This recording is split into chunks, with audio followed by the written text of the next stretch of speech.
Assalamualaikum warahmatullahi wabarakatuh. Innal hamdalillah nahmaduhu wa nasta'inuhu wa nastaghfiruh wa na'udzu billahi min shururi anfusina wa sayyiati a'malina.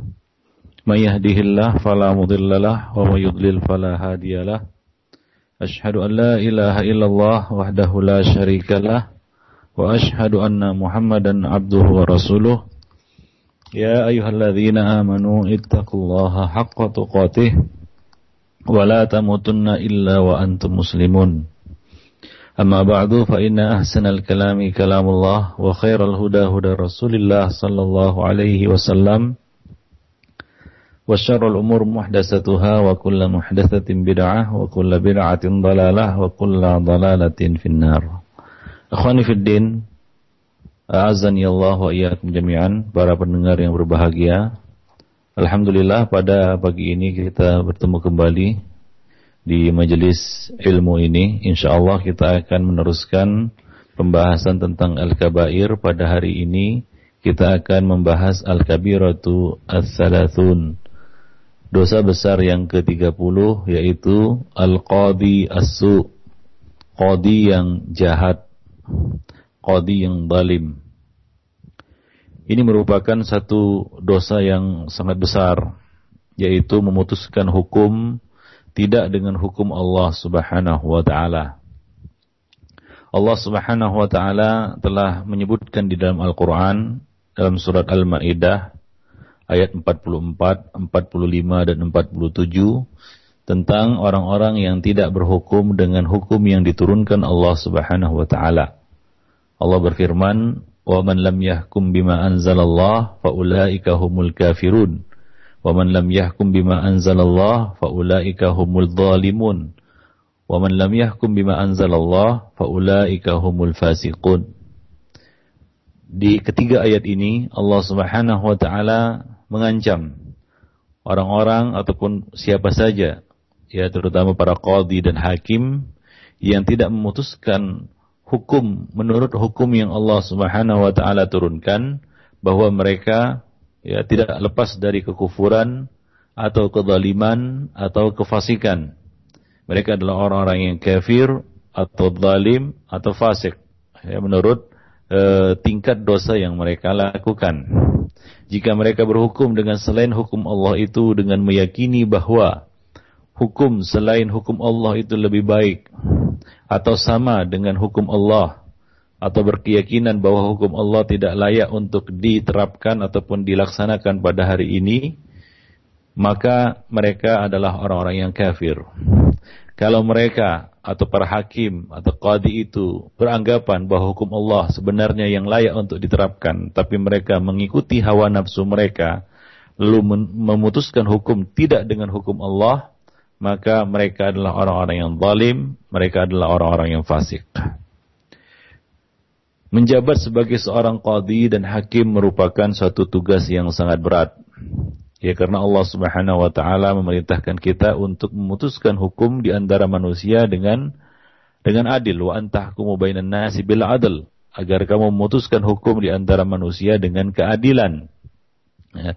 Rasulullah sallallahu alaihi wasallam telah menjelaskan kepada kita ancaman, ya, terhadap para qadhi yang memutuskan hukum dengan kejahilan dan memutuskan hukum dengan hawa nafsu. Nabi mengatakan dalam sebuah hadis yang diriwayatkan oleh Imam Abu Daud, Tirmidzi, Ibnu Majah, Al-Hakim dan yang lainnya, dan disahihkan oleh Syekh Al-Albani dalam Sahih Al-Jami', Al-Qudatu Thalathah, qadhi itu ada 3 macam. Qadin fil jannah wa qadiyani fin nar. Satu qadi ada di dalam surga dan 2 qadi lainnya ada di dalam neraka. Qadin arafal haqq faqada bihi wa huwa fil jannah. Adapun qadi yang mengenal kebenaran, yang mengenal al-haq, mengetahui al-haq, mengetahui hukum Allah Subhanahu wa taala, lalu dia memutuskan hukum dengan ilmunya itu, yaitu dengan kebenaran dan keadilan, fahuwa fil jannah. Maka qadhi inilah yang berada di dalam surga. Qadhi inilah yang berada di dalam surga, yaitu qadhi yang mengetahui al-haq dan memutuskan berdasarkan kebenaran tersebut. Wa qadin arafal haq fajara muta'ammidan fahuwa finnar. Dan seorang qadhi lagi mengetahui kebenaran, lalu dia menyimpang dari kebenaran itu. Ya, dia menyimpang dari kebenaran itu, yaitu dia tidak memutuskan hukum dengan kebenaran itu muta'ammidan, secara sengaja, fahuwa finnar, maka qadhi ini berada di dalam neraka. Wa qadin qadha bi ghairi ilmin fahuwa finnar, dan seorang qadhi lagi yang ketiga yang memutuskan hukum bi ghairi ilmin, tanpa ilmu, fahuwa finnar, maka qadhi ini juga berada di dalam neraka. Jadi qadhi ada 3 macam kata Nabi. 1, qadhi yang mengetahui al-haq, qadhi yang berilmu, dia tahu hukum Allah dan Rasulnya, dan dia melaksanakan dan mengikuti kebenaran tersebut di dalam memutuskan hukum. Ya, dia memutuskan hukum di antara manusia dengan hukum Allah dan Rasulnya, yaitu dengan Al-Quran dan As-Sunnah. Dia putuskan itu berdasarkan kebenaran yang diketahuinya. Maka inilah qadhi yang berada di dalam sorga.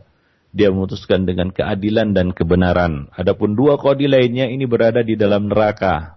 Ya, 2 qadhi lainnya berada di dalam neraka. Yaitu qadhi yang mengetahui kebenaran. Tahu dia hukum Allah dan Rasulnya, tapi dia menyimpang darinya. Dia justru berhukum dengan selain hukum Allah.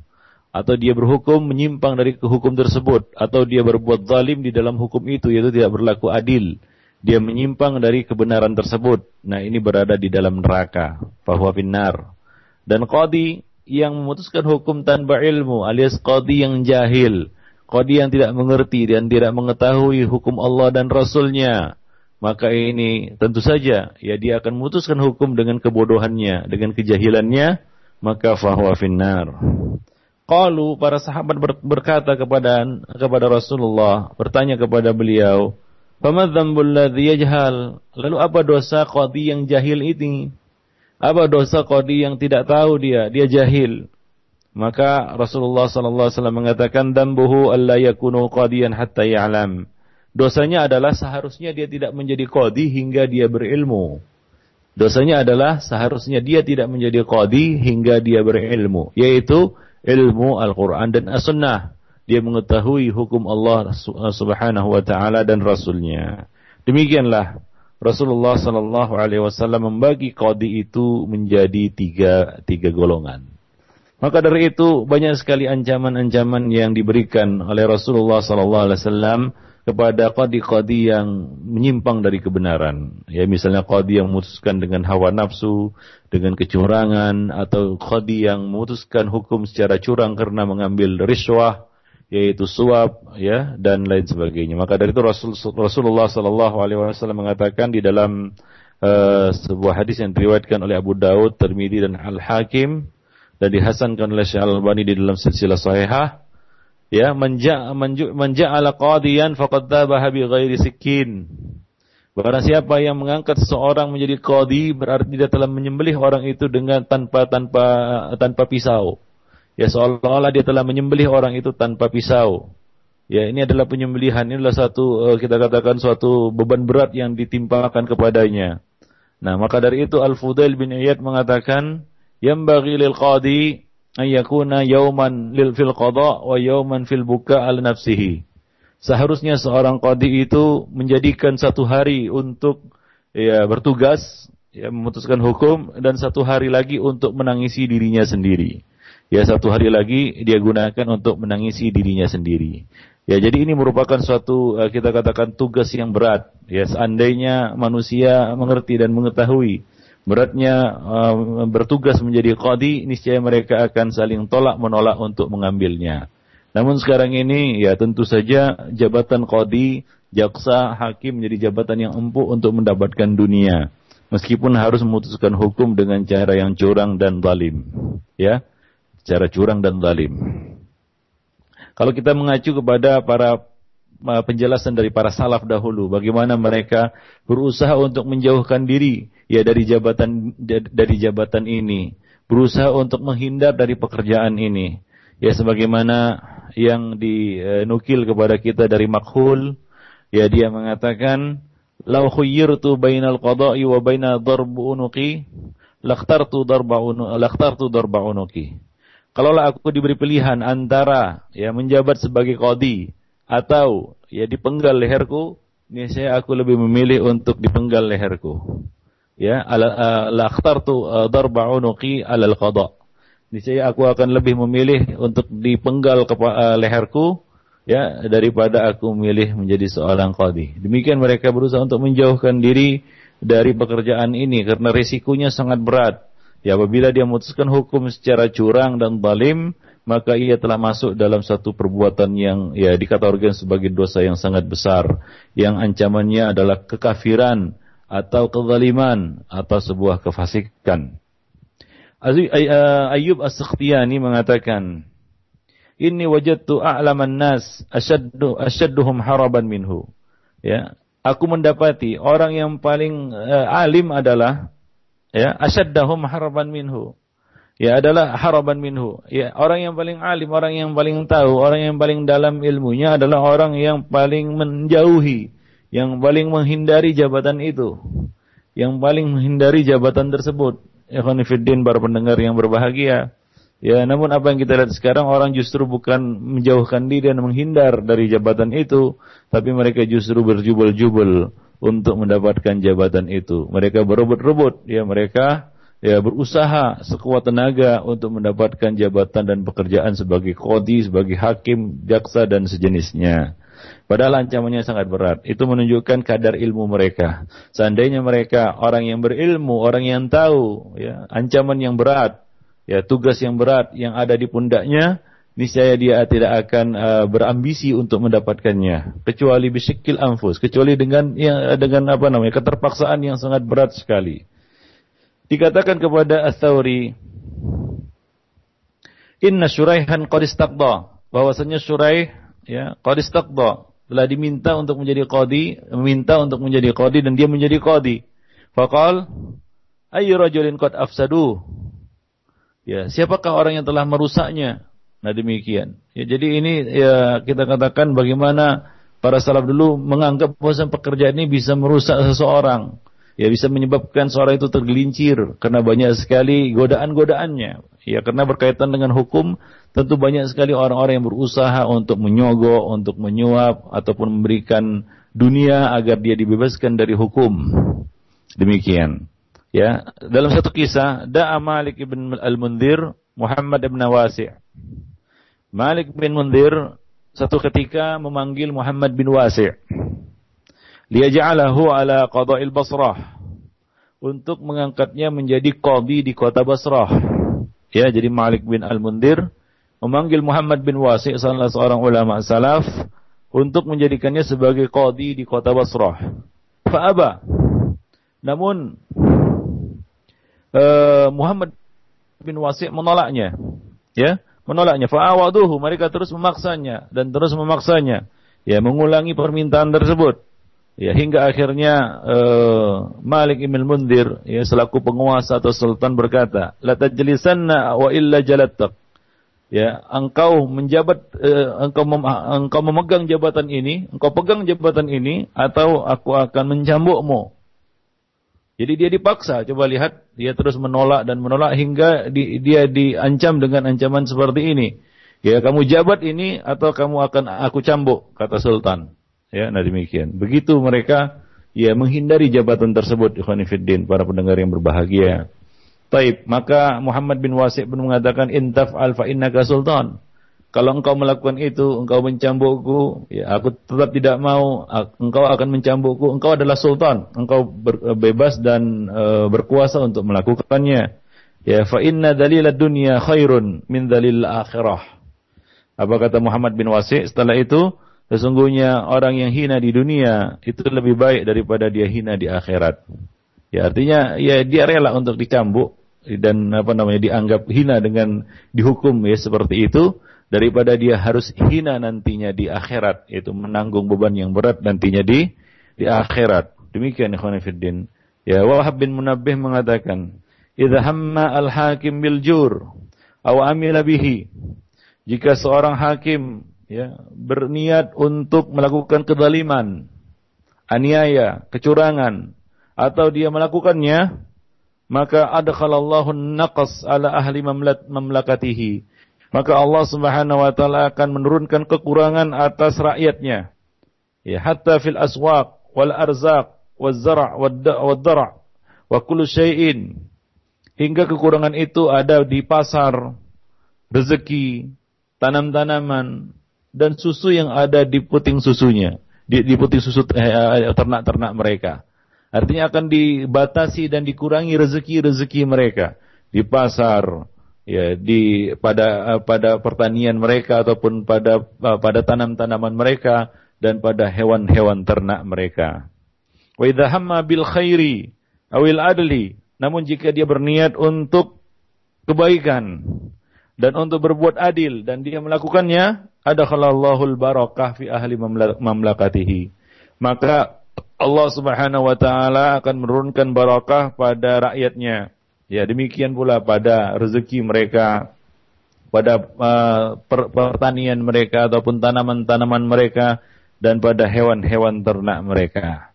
Demikian ikhwan fillah, azani Allah wa iyyakum jami'an. Jadi, ya, kezaliman yang dilakukan oleh seorang hakim atau seorang qadi itu akan menambah, ya, beban yang berat atas rakyat. Ya, akan menambah kita katakan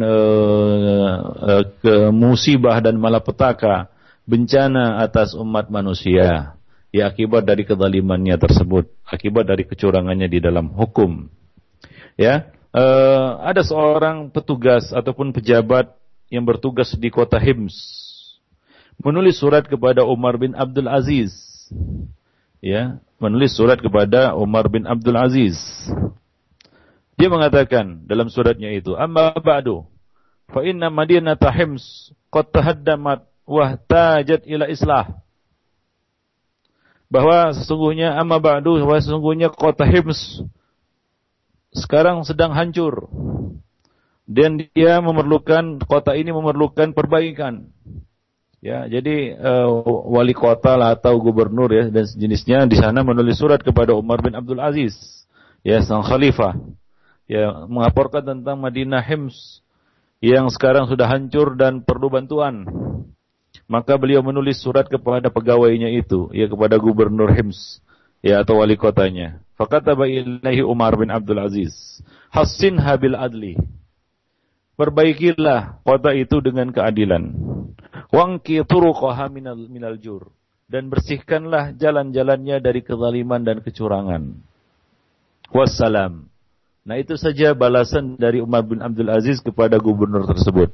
Yaitu apa? Tegakkan keadilan dan bersihkanlah jalan-jalannya dari kecurangan-kecurangan. Yaitu bersihkan negeri itu, kota itu dari kecurangan-kecurangan, kezaliman-kezaliman di dalam hukum. Ya, kalau mereka sungguh-sungguh ingin memperbaiki kota mereka dan negeri mereka. Nah, demikianlah ikhwan fillah, para pendengar yang berbahagia, ya. Nah, pentingnya ya seorang qadi itu untuk berlaku adil, ya, di dalam menjatuhkan hukum, dan beratnya dosa, besarnya dosa apabila dia memutuskan hukum tersebut dengan kezaliman dan kecurangan. Ya, bahkan dikatakan idza ijtama'a fil qadi qillata ilmin. Ya, jika berkumpul pada seorang qadi itu qillatu ilmin, ya, minimnya ilmu, wasu'u qasdin, dan niat yang buruk atau maksud yang jahat, wa akhlaqu za'rah, dan akhlak yang buruk, wa qillatu wara', dan sedikitnya wara', ya, faqad tamma khusranuhu, maka sempurnalah kerugiannya. Wa wajaba alaihi ayyazila nafsahu, dan wajib dia itu untuk melengsarkan dirinya dari jabatan itu atau turun dari jabatan itu, meninggalkan jabatan itu. Wa badara wa yubadiru bil khalas, dan segera dia menyelamatkan diri dan menghindarkan diri darinya. Nah, demikian ikhwan fillah, azani Allah wa iyyakum jami'an, ya. Jadi ini merupakan peringatan, ya, kepada para qadi agar mereka tidak berhukum, ya, dengan selain hukum Allah Subhanahu wa taala, karena itu merupakan suatu dosa besar. Kemudian janganlah mereka berhukum itu dengan kecurangan, dengan aniaya dan kezaliman, ya. Termasuk di dalamnya haram, ya, dia menerima uang suap di dalam menetapkan keputusan, ya. Ya, Allah Subhanahu wa taala mengatakan di dalam surat Al-Baqarah ayat 188,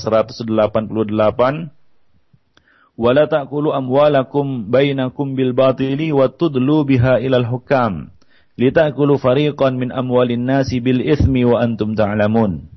Dan janganlah sebagian kamu makan harta sebagian yang lain ya dengan jalan yang batil, dan janganlah kamu membawa urusan harta itu kepada hakim supaya kamu dapat memakan sebagian daripada harta benda orang lain itu dengan jalan berbuat dosa, yaitu dengan menyuap hakim itu hingga kamu dapat merampas hak orang lain, merampas harta saudaramu dengan cara seperti itu.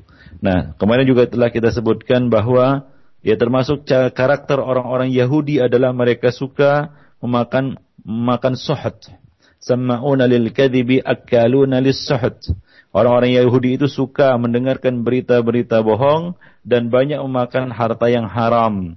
Maksudnya adalah mereka mengambil riswah, mereka mengambil suap di dalam hukum.